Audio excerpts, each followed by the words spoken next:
আলামিনের হাবিব জনাব মুহাম্মদুর রাসূলুল্লাহ সাল্লাল্লাহু আলাইহি ওয়াসাল্লাম বলেছেন, কিয়ামতের ময়দানে আল্লাহর কসম করে বলছি, সেদিন জাহান্নামীদের ভীষণ কষ্ট হবে আর জান্নাতীদের জন্য অত্যন্ত আসান হবে, অবস্থাটা খুবই আরামের হবে।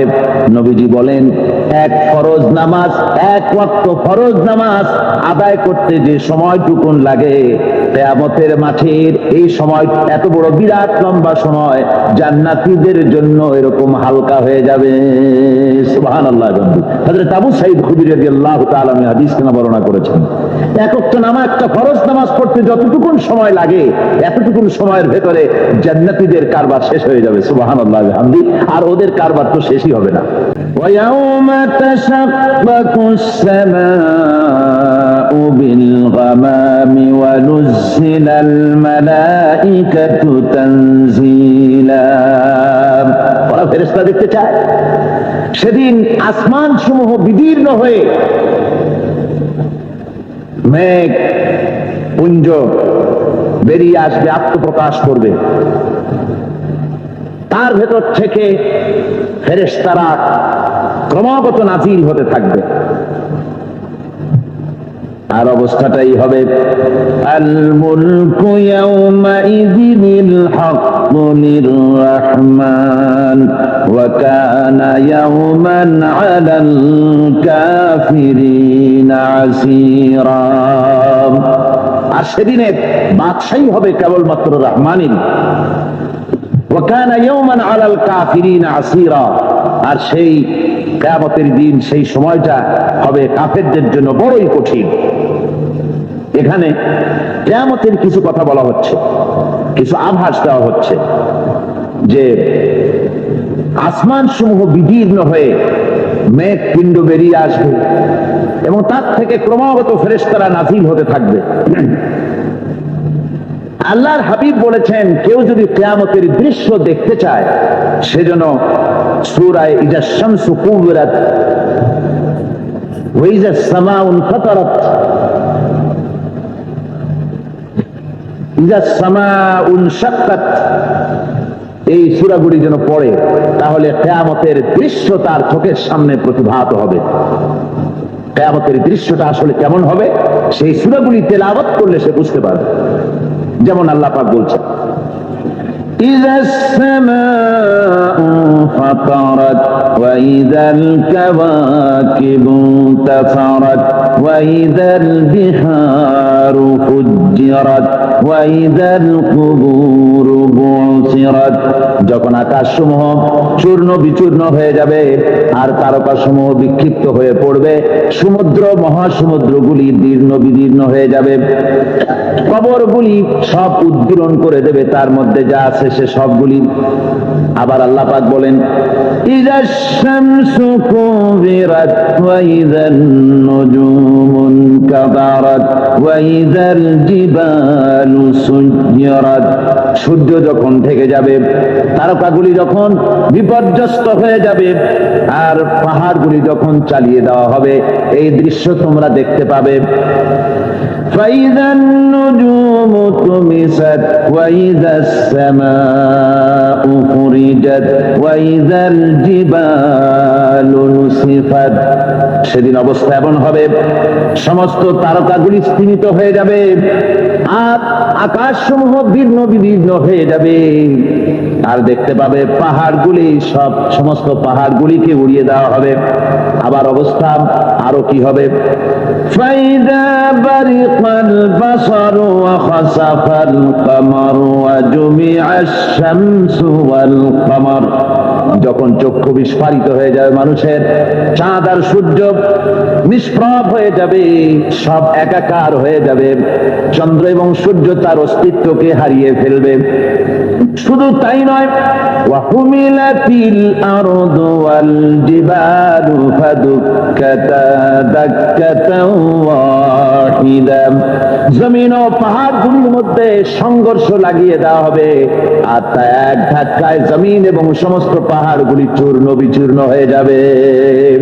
সুবহানাল্লাহ ওয়া বিহামদিহি। আল্লাহ রাব্বুল আলামিন বলছেন, এইভাবে করে কিয়ামতের দৃশ্য, বিভীষিকাময় দৃশ্য তোমরা দেখতে পাবে। আর সেদিনের রাজত্বটা কার হবে?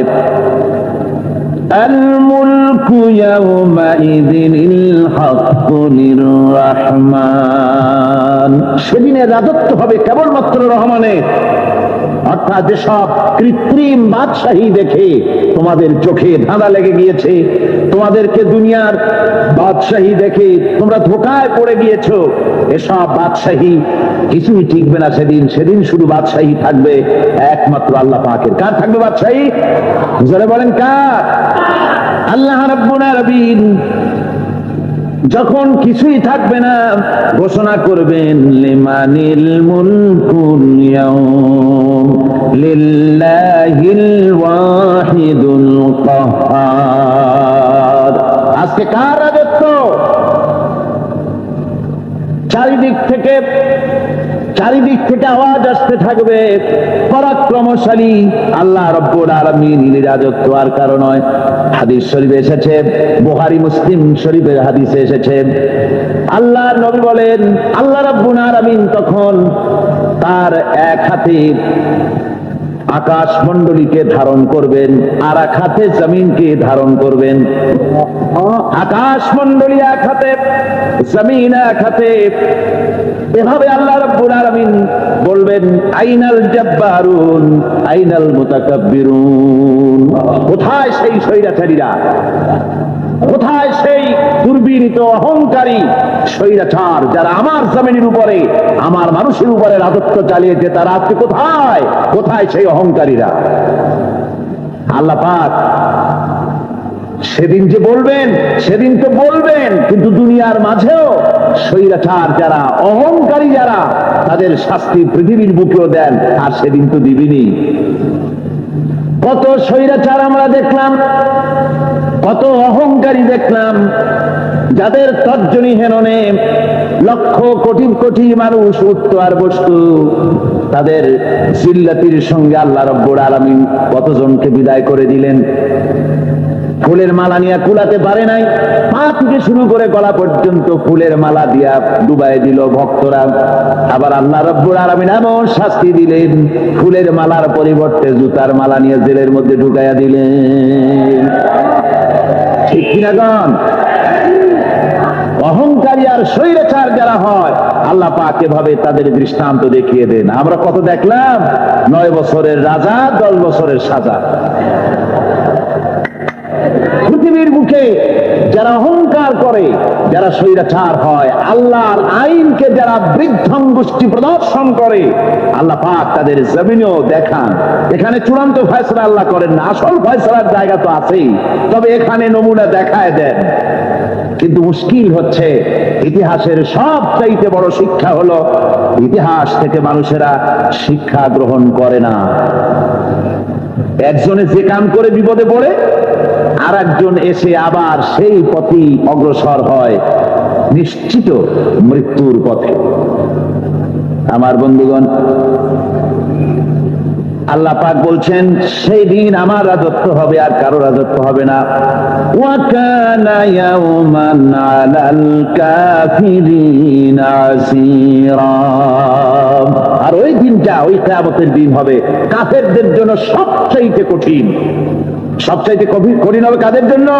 কাফেরদের জন্য। কাফের কারা? কাফের হচ্ছে তারা যারা নাকি আল্লাহর আইনকে অস্বীকার করেছে, আল্লাহকে অস্বীকার করেছে, আল্লাহর আইনকে অস্বীকার করেছে। ওরা কি? কাফের। কুফর শব্দের অর্থ হচ্ছে গোপন করা। এই জন্য অন্ধকার রাতকে আরবিতে কাফের বলা হয়েছে, অর্থাৎ যা সব জিনিসকে অন্ধকার দিয়ে ঢেকে দেয়।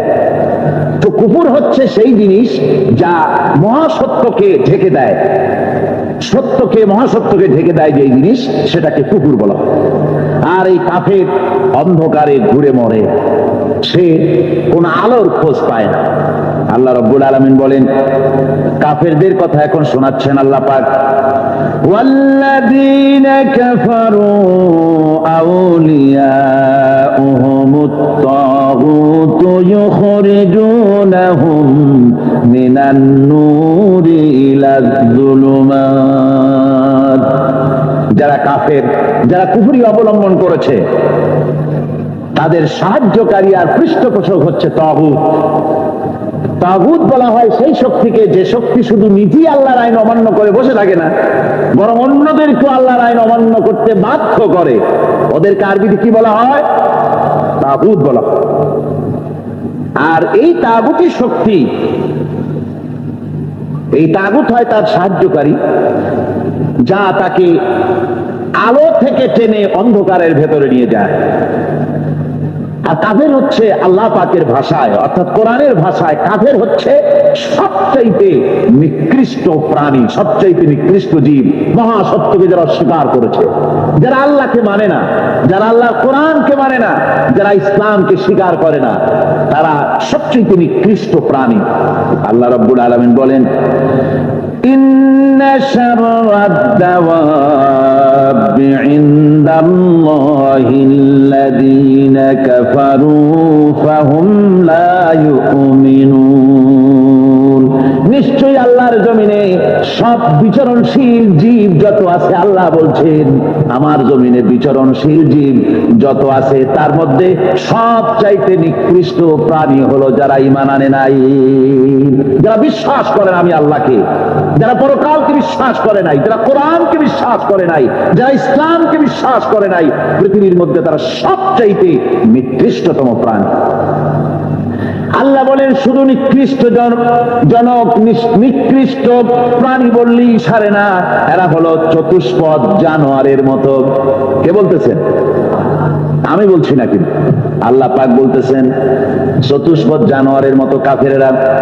ওয়ামাসালুল্লাযীনা কাফারু কামাসালিল্লাযী ইয়ানঈকু বিমা লা ইয়াসমাউ ইল্লা দুআআন ওয়া নিদা। এই কাফেরদের দৃষ্টান্ত হচ্ছে সেই রাখালের মতো, যে রাখাল তার পশুদেরকে ডাকে আর ওই পশুরা একটা ডাক শোনে মাত্র, কিন্তু কি যে বলে তা তো পশুতে বোঝেন। ভালো বুঝতে পেরেছে? সুম্মুন বুকুমুন উমিয়ুন ফাহুম লা ইয়াকিলুন। এরা বোবা, এরা বধির, এরা অন্ধ, এ কারণেই কোনো কথা বোঝে না। এরা চতুষ্পদ জানোয়ারের চাইতেও নিকৃষ্ট। যাদেরকে আমি আল্লাহ বলেন, যাদেরকে আমি চোখ দিলাম, চোখ থাকতে হক দেখলো না, সব দেখলো। হক দেখে নাই চোখ দিয়া, এই চোখ দিয়া সব দেখলো।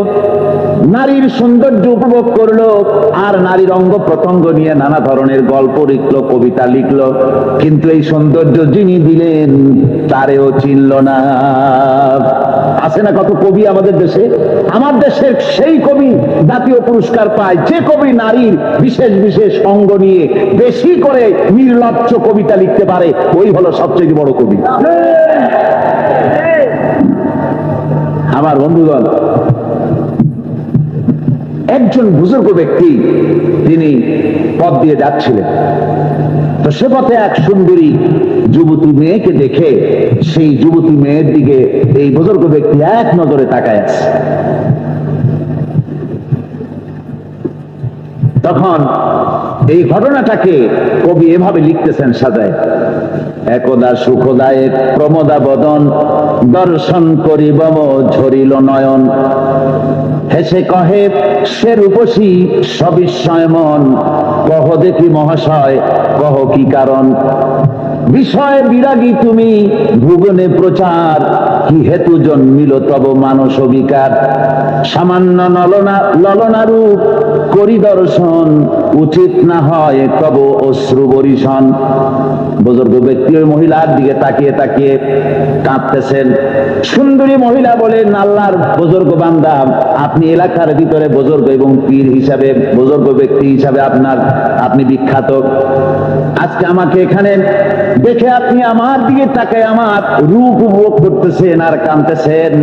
আপনার মতো সংসার বিরাগী মানুষ আমার মতো একটা সুন্দরী মেয়েকে দেখে এভাবে কাঁদা ঠিক না। বুজুর্গ ব্যক্তি বলছেন, হেসে কহিলাম বালে করহ শ্রবণ, নেত্র ঝরে তবু হেতু ভেব না এমন, যে শিল্পী রচিল ওই সুধাংশু বদন, তাহার তরে ঝরে নেত্র নয়নে জীবন।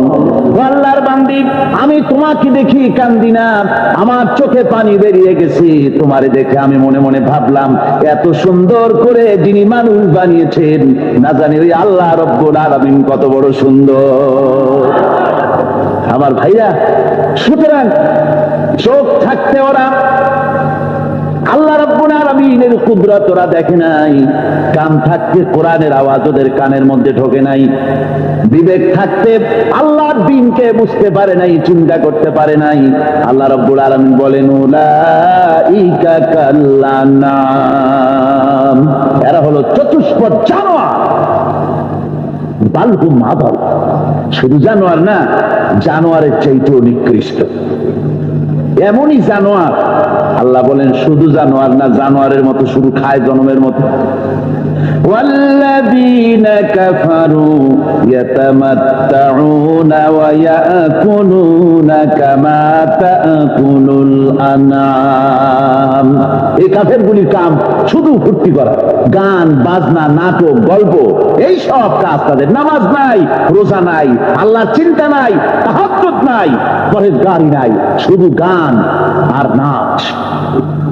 দেখেন না ফুর্তি। এই যে 1 জানুয়ারি রাত 12টার সময় আমার ঘুম ভেঙে গেল, এই যেখানে আমি ছিলাম, বিকট আওয়াজ। আমি মনে করলাম পাশের বাড়ি বুঝি ডাকাত করছে। পরে বাড়িওয়ালা আমাকে বললেন যে ডাকাত না, বোধহয় এই নিউ ইয়ার সেলিব্রেট হচ্ছে, নতুন বৎসর উদযাপন হচ্ছে বোমা দিয়ে, শহরবাসীর আরামের ঘুম হারাম করে এগুলি করা হচ্ছে। এ তো গেল 1 জানুয়ারি। আর যখন আমাদের নিজেরটা যখন আসে, অর্থাৎ 1 বৈশাখ, তখন দেখছেন অবস্থা 1 বৈশাখে। এবছর আমাদের দেশে 1 বৈশাখে ঢাকায় যে দৃশ্য আমি টিভির মধ্যে দেখলাম, তাতে আমার মনে হয়নি যে 12 কোটি মুসলমানের দেশে রাজধানীতে এই দৃশ্য হচ্ছে। আমার মনে হচ্ছে এটা বুঝি কলকাতা অথবা অন্য কোনো শহর হবে।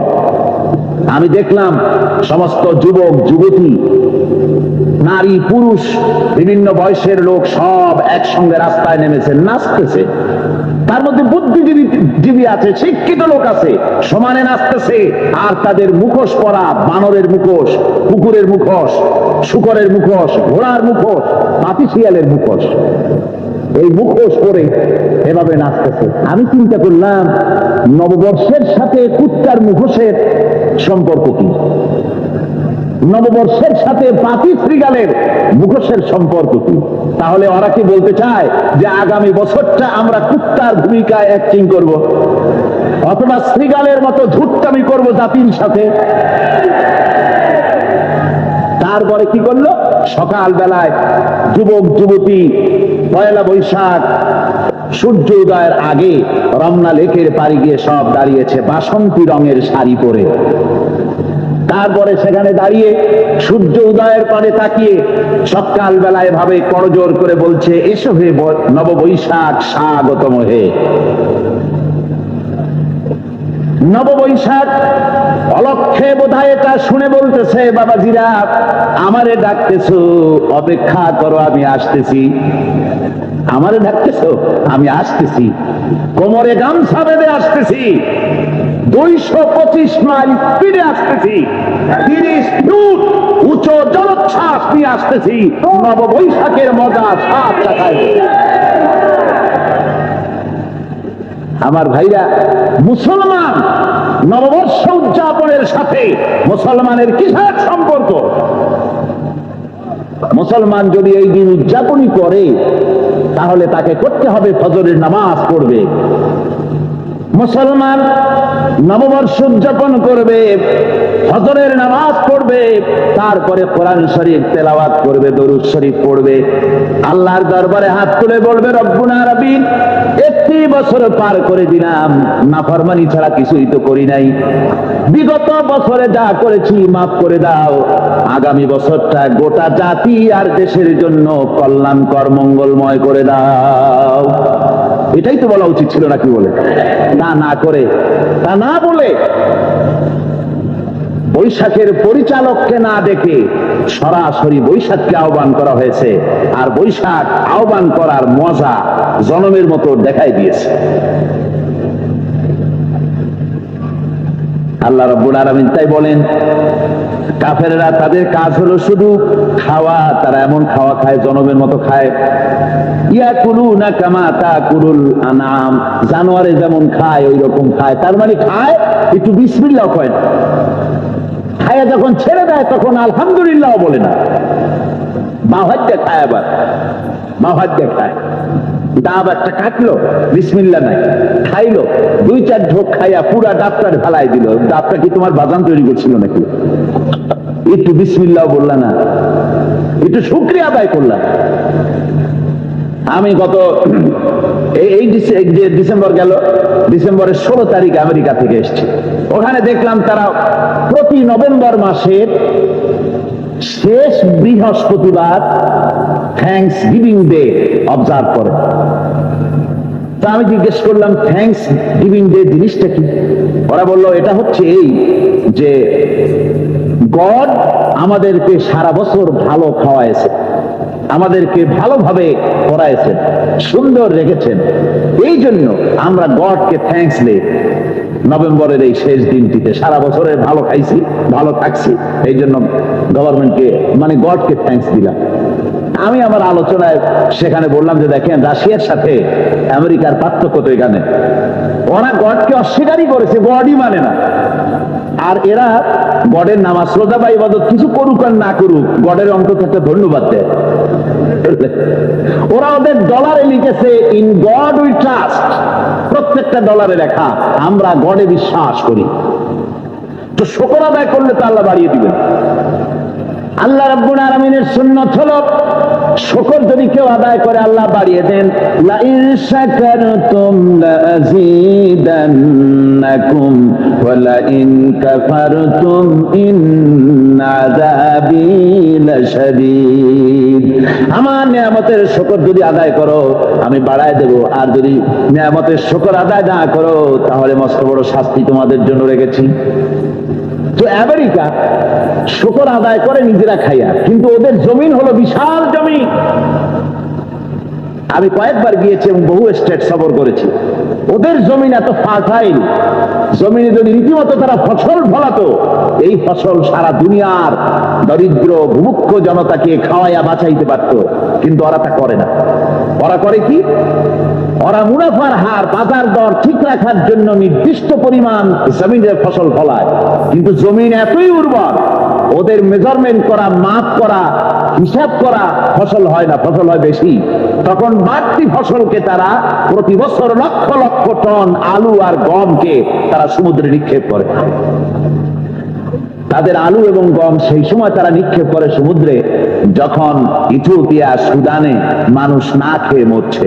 পৃথিবীর বিভিন্ন দেশে মানুষ ক্ষুধার যন্ত্রণায় যখন চিৎকার করছে, আর তাদের এই চিৎকারে আকাশ বাতাস ভারী হয়ে যাচ্ছে, তখন ওরা এই কামটি করছে। তাই আমি ওই প্রথম দিন বলেছিলাম যে রাশিয়া যেমন খান খান হয়েছে, অস্তিত্ব বিলুপ্ত হয়েছে আল্লাহর সাথে নাফরমানি করার কারণে। আপনারা বলতে পারেন কমিউনিজম কি একটা সহজ ব্যাপার? একটা বিরাট শক্তি পৃথিবীর বুকে, কত দেশ তারা ডমিনেট করতেছিল। কোন যুদ্ধ নাই, কোন রক্তপাত নাই, বিনা ধাক্কায়, বিনা বাতাসে, বিনা ঝড়ে বিশাল মহিরুহু চিৎপটাং। এটা হলো কেন? কেন হলো রাশিয়ার এই দশা? আমি লালদিঘির ময়দানে বলে গেছিলাম, আমি চিন্তা করে যেটা পাইছি সেটা হচ্ছে দুনিয়ার সমস্ত মতবাদ আল্লাহকে কোনো না কোনো প্রকারে স্বীকার করে। তার কথা মানুক আর না মানুক, আছে একটা কিছু এতটুকু বলে যে আল্লাহ আছেন বা গড আছে বা একটা কিছু আছে। কমিউনিজম, সমাজতন্ত্র হলো পৃথিবীর একমাত্র নিকৃষ্ট মতবাদ, যে মতবাদ সরাসরি আল্লাহকে অস্বীকার করেছে, বলেছে আল্লাহ নাই, দেয়ার ইজ নো গড। তারা ধর্ম কাফির বলেছে। আল্লাহ পাক তাই কোন যুদ্ধ ছাড়া, কোন মারামারি ছাড়া, কোন রক্তপাত ছাড়া এই বিশাল শক্তিকে ফুৎকারে উড়িয়ে দিলেন, তুলার মতো হয়ে, ওটা রাশিয়া তুলার মতো হয়ে, পেঁজা তুলা, ধোনা তোলার মতো হয়ে সব উড়ে চলে গিয়েছে, অস্তিত্ব বিলুপ্ত হয়ে গিয়েছে। কিন্তু আমাদের দেশের খুচরা কমিউনিস্টরা এখনো স্বপ্ন দেখে। ওই যে কালকে বলেছি, তারা বলে কলমের খোসা এটা এখনো নষ্ট করা যাবে না, এটা এখনো চালু করা হবে, এখনো চীনে আছে, এখনো কিউবায় আছে। ওই কিউবা থেকে, চীন থেকে ফিদেল কাস্ট্রোর একটু আওয়াজ শোনে, চীন থেকে মিস্টার ব্যাং না কি জানি না, ব্যাং, এর আওয়াজ শোনে, আর তাই মনে করে এ বুঝি সমাজতন্ত্রের বিজয়ের গান। না, চীন থেকে আর কিউবা থেকে যে আওয়াজ আজকে উঠতেছে, এই আওয়াজ সমাজতন্ত্রের বিজয়ের আওয়াজ নয়, এটা হলো সমাজতন্ত্রের মরণ যন্ত্রণার গোঙানির আওয়াজ। কাজী এরা দুনিয়ার বুকে শুধু আনন্দ এবং ফুর্তি করে, আল্লাহর হককে, আল্লাহকে চিনতে তারা ব্যর্থ হয়েছে। আল্লাহ রাব্বুল আলামিন বলেন, অবিশ্বাসীদের কৃতকর্ম, তাদের কাজগুলি, তাদের কর্মফল সব নিষ্ফল হয়ে যাবে। ওয়াল্লাযীনা কাফারু আ'মালুহুম কাসারাবিন বিকিআতিন ইয়াহসাবুহুল যামআনু মা। আল্লাহ পাক বলেন, কাফের যারা, অবিশ্বাসী যারা, যারা আমাকে অস্বীকার করেছে, অবিশ্বাস করেছে, তাদের আমলগুলি হলো মরুভূমির মধ্যে মরীচিকার মতো। মরুভূমির মরীচিকা, মানুষ যখন মরুভূমির ভিতর দিয়ে যায়, পানির পিপাসা লাগে, দূরে দেখে পানি চিকচিক করতেছে, আর ওই মরীচিকা যেটাকে সে পানি মনে করেছিল, হাত্তা ইযা জাআহু লাম ইয়াজিদহু শাইআ, যেটাকে সে পানি মনে করে ছুটতেছিল, যখন কাছে গেল, আল্লাহ পাক বলেন কিছুই সেখানে পায় না, শুধু মরীচিকা, বালু আর বালু। এরকম করে যারা আমার দিনকে অস্বীকার করেছে, আমাকে অস্বীকার করেছে, তারা যত ভালো কাজ করুক আর যাই করুক না কেন, তাদের কৃত কর্মগুলি এভাবে সব নিষ্ফল। এ হলো এক কথা। 2 নম্বরের কথা হলো, ওরা মনে করেছিল সমাজতন্ত্র শান্তি দেবে, কমিউনিজম শান্তি দেবে, সোশ্যালিজম শান্তি দেবে, ক্যাপিটালিজম শান্তি দেবে। এই শান্তির চিন্তা করে অগণিত মানুষকে হত্যা করে সমাজতন্ত্রের রাজত্ব যখন কায়েম করলো, 70 বছরও চলে গেল, তারপরে তারা দেখলো হাত্তা ইযা জাআহু লাম ইয়াজিদহু শাইআ, কিচ্ছুই পেল না। তারা ক্ষুধার যন্ত্রণায় মরলো, কাপড় নাই, খাবার নাই। তারা ওই রাশিয়া থেকে, চেকোস্লোভাকিয়া থেকে, যুগোস্লাভিয়া দিয়া, রোমানিয়া থেকে, হাঙ্গেরি এবং পোল্যান্ড আর মঙ্গোলিয়া থেকে, সেখানে সমাজতন্ত্র তাড়াতে আমরা যাই নাই। আমরা সেখানে সমাজতন্ত্রের বিরুদ্ধে তাফসীর করি নাই, ব্যাখ্যা করি নাই, বক্তব্য রাখি নাই। ওই সব দেশ থেকে সমাজতন্ত্র তাড়াইছে কে? তারা দাঁড়িয়েছে? না না, ওরা নিজেরাই, সেই দেশের জনগণই এটাকে উৎখাত করেছে তাদের জমিন থেকে। আল্লাহ পাক বলছেন, যারা আমার দিনকে, আমার বিধানকে যারা অস্বীকার করবে, তারা এই অস্বীকারী অবস্থায় যদি মৌত হয়, আমার সমাজতন্ত্রী কোনো ভাই যদি মাহফিলে থাকেন, কমিউনিস্ট কোন ভাই যদি মাহফিলে থাকেন, তাহলে শুনুন আল্লাহ কি বলতেছেন। আল্লাহর দিনকে, আল্লাহর কোরআন, পূর্ণাঙ্গ জীবন বিধান, অর্থনীতি আছে, সমাজনীতি আছে, রাজনীতি আছে, কথা যারা বিশ্বাস করে না, কোরআনকে শুধুমাত্র নামাজ, রোজা, হজ, যাকাত আর বেহেশত দোজখ যারা মনে করে, জীবন ব্যবস্থা মনে করে না, এই অবস্থায় যদি মারা যায়, আল্লাহ রাব্বুল আলামিন বলেন, ইন্নাল্লাযীনা কাফারু ওয়া মাতু ওয়া হুম কুফফারুন উলাইকা আলাইহিম লানাতুল্লাহি ওয়াল মালাইকাতি ওয়ান নাসি আজমাইন। আল্লাহ রাব্বুল আলামিন বলেন, আমাকে অস্বীকার করার অবস্থায়, আমার দিনকে, বিধানকে অস্বীকার করার অবস্থায় যদি মৌত হয়ে যায়, তাহলে আল্লাহ, ফেরেশতা এবং तमाम পৃথিবীবাসীর অভিসম্পদ তার উপরে হতে থাকে, লানত হতে থাকে। খালিদিন فيها لا يخفف عنهم العذاب ولا هم ينظرون। এই অবিসংগত অবস্থায় তারা সব সময় লিপ্ত থাকবে, না তাদের আযাবকে কমায় দেওয়া হবে আর না তাদের কোন রকম অবকাশ দেওয়া হবে।